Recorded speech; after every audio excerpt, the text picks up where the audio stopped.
ఇప్పుడు మీరు చెప్పండి. సో భారతీయుడికి సీక్వెల్ గా వచ్చిన భారతీయుడు అంటే భారతీయుడు రాజకీయాలు రెండు లింక్ లేని అంటే విడదీయలేని సబ్జెక్ట్ గా మారిపోయినటువంటి భారతీయుడు సినిమా ఇప్పుడు సోషల్ మీడియా ట్రెండ్ అనే కాన్సెప్ట్ నే ముందుకు తీసుకొచ్చి చేశారు కాబట్టి ఎట్లా చూద్దాం ఈ రెండింటిని కలిపి. వాస్తవానికి సినిమా ఒక ఎమోషన్ అండి. బేసిక్ ఎమోషన్ తో ఆ ఎమోషన్ ని ఏ లెవెల్ కి తీసుకెళ్తే ఆ లెవెల్ కి సినిమా సక్సెస్ అవుతుంది. ఏ సినిమా అంటే ఇప్పుడు భారతీయుడు మొదట వచ్చింది రెండోది ఇంకా చూడలేదు సీక్వెల్.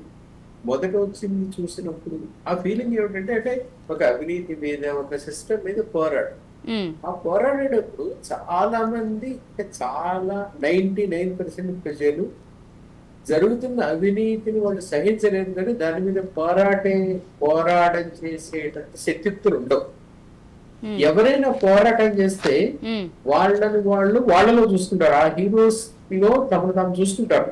అంటే ఇలా చేస్తే బాగుంటుంది, మనం ఇలా చేయలేదు, వాడు చేసేది ఫీల్. అవునా క్యారెక్టర్ ఇన్వాల్వ్ అయ్యి ఆ క్యారెక్టర్ తో వాళ్ళు పోల్చుకుంటారు.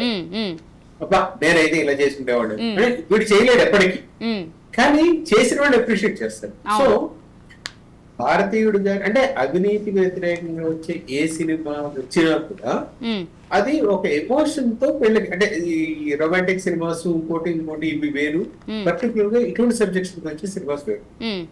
ఈ సినిమాస్ ఏం చేస్తాయంటే వీళ్ళు ఎమోషన్ ని క్యారీ చేస్తాయి. ఈ ఎమోషన్ ని క్యారీ అయినంత సేపు సినిమాలు సక్సెస్ అవుతూనే ఉంటాయి, డబ్బులు వస్తూ ఉంటాయి. అయితే అంటే వాస్తవానికి ఇటువంటి సినిమా ఒక 10 ఏళ్ల తర్వాత వచ్చిన తర్వాత కూడా సక్సెస్ అవుతుంది. ఎందుకంటే మన సిస్టమ్ పరంగా ఉన్న ల్యాప్సెస్ చాలా ఉన్నాయి. ఈ ల్యాప్సెస్ మనం ఎలక్ట్ చేసుకున్న కార్పొరేటర్ కానీ ఎమ్మెల్యే కానీ ఎంపీ కానీ చెప్పిన ఇంప్యూరిటీస్ మనం ఎవరి దగ్గరికి వెళ్ళి అక్కడ ఏముంది అడ్రస్ చేస్తూ ఉంటారు. అది ఎప్పటికీ అడ్రస్ కాదు. అంటే 5 ఏళ్ళు 10 ఏళ్ల తర్వాత కూడా మీరు ఆ సిస్టమ్ వెనక రానా పడుతూనే ఉంటారు దాని అడ్రస్ కావడం కోసం. అది ఎప్పటికీ కాదు. ఇదంతా చూసిన తర్వాత అంటే ఇప్పుడు బాహుబలి సీక్వెల్ సక్సెస్ అవడం వేరు, ఇది సక్సెస్ అవడం వేరు. రెండింటికి అదేమో ఒక అంటే వేరే ఎమోషన్ తో తీసిన సినిమా. అంటే మీ ఊహలు ఇంకోటి అది వేరు.